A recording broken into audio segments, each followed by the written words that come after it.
What kind of man tells his friends he'll rise from the dead and actually does it? That's not just strange, that's wild. This isn't your usual ancient story. It's not a fairy tale or myth wrapped in old robes and whispered prayers. This story flips everything. A man dies, really dies, and then comes back, alive, breathing, eating, walking, talking. Not a ghost, not a vision, but real, flesh and blood. It happened.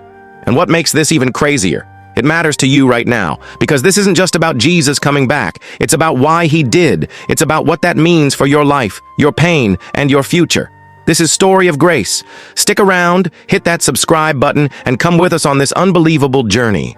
The final moments on the cross. A body hangs limp under the scorching sky. Crowds whisper, soldiers mock. A mother watches her son bleed out. What's happening here? Why does it feel like the earth itself is mourning? This isn't just another execution. It's something more.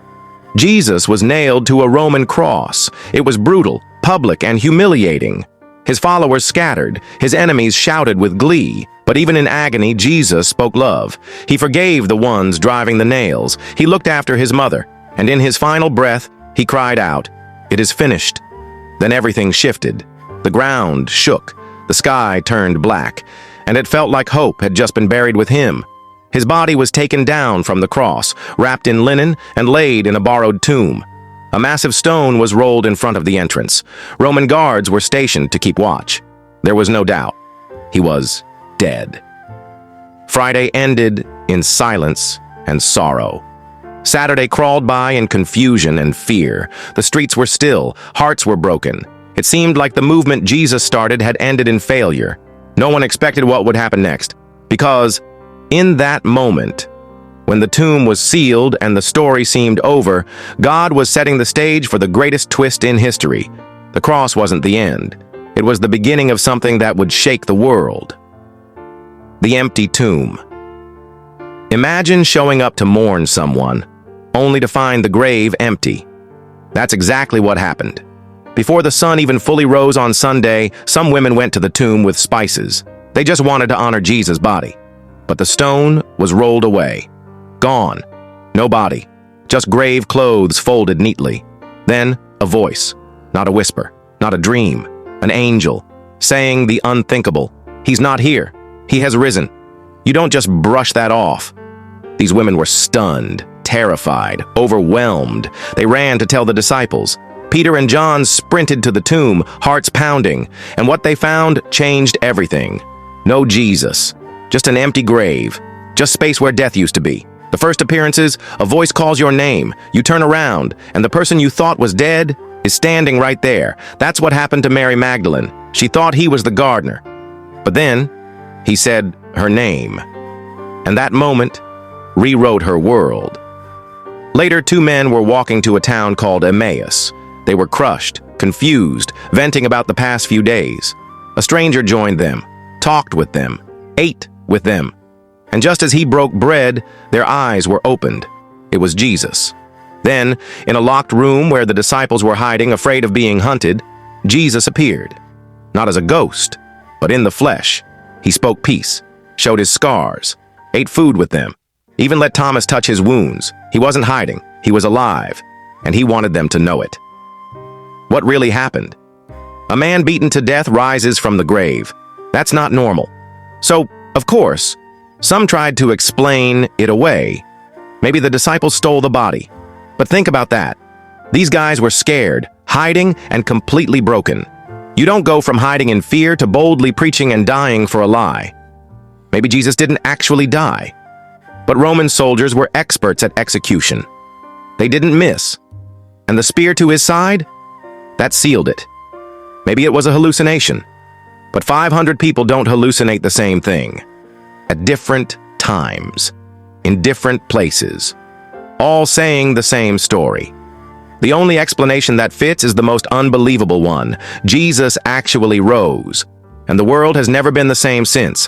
What the resurrection means. What do you do when someone defeats death? You pay attention. The resurrection isn't just a cool trick. It's not a magic show. It's proof. Proof that Jesus was who he said he was. that everything he promised is real. That death doesn't get the last word. It means love wins. Always. Even when it looks like all is lost. It means you are not too broken, not too far gone. It means forgiveness is possible. Healing is real. And hope, actual, steady, unshakable hope, is alive. Because Jesus lives, you don't have to stay stuck. You don't have to carry the weight of your past. You get to start over. Why Jesus had to die? Why did it take a cross? Why all the blood and pain? Because love isn't cheap, and forgiveness has a cost. When someone messes up, someone else always carries the weight. That's what Jesus did. He carried ours. He took the full hit for every wrong, every lie, every hurt, not just to show how much he loves us, but to make sure we'd never have to be separated from God again. The cross was the cost, but the empty tomb was the receipt. Proof it was paid in full. The power of forgiveness. Have you ever felt like your mistakes are too big? Like you've gone too far? You're not alone. That's why the resurrection matters. It tells us there's no place so dark that Jesus won't walk into it. No past so broken that he can't heal it. He didn't rise for perfect people. He rose for the ones who feel like they've messed everything up. For the ones carrying shame. For the ones who don't know how to fix it. Forgiveness isn't just an idea. It's a person. And his name is Jesus. A story for all people. This isn't just a story for religious folks or people who grew up in church. This is a story for everyone. Because everyone knows what it feels like to hurt, to be lost, to question if there's more. And this story answers that. Jesus beat death. That changes things. That shakes the ground under our feet. It's not just ancient history. It's right now. For you. For me. For anyone willing to look into that empty tomb and say, what if it's all true? What it means for our lives. So where do we go from here? What does it look like to live like Jesus is alive? It means we walk with courage. We forgive quickly. We don't let fear lead the way. It means we believe there's more. More to life than money or success or control. More to faith than rules. More to love than words. We live like we've seen the tomb, and it's empty.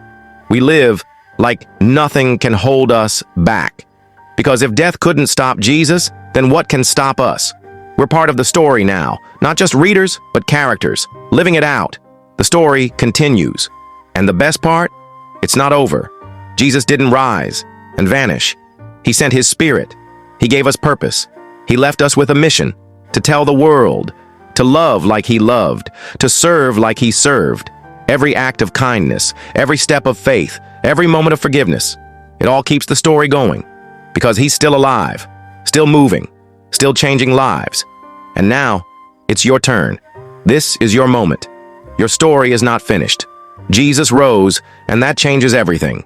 If this message hit your heart, don't let it stop here. Share it. Talk about it. And if you haven't yet, subscribe to Story of Grace.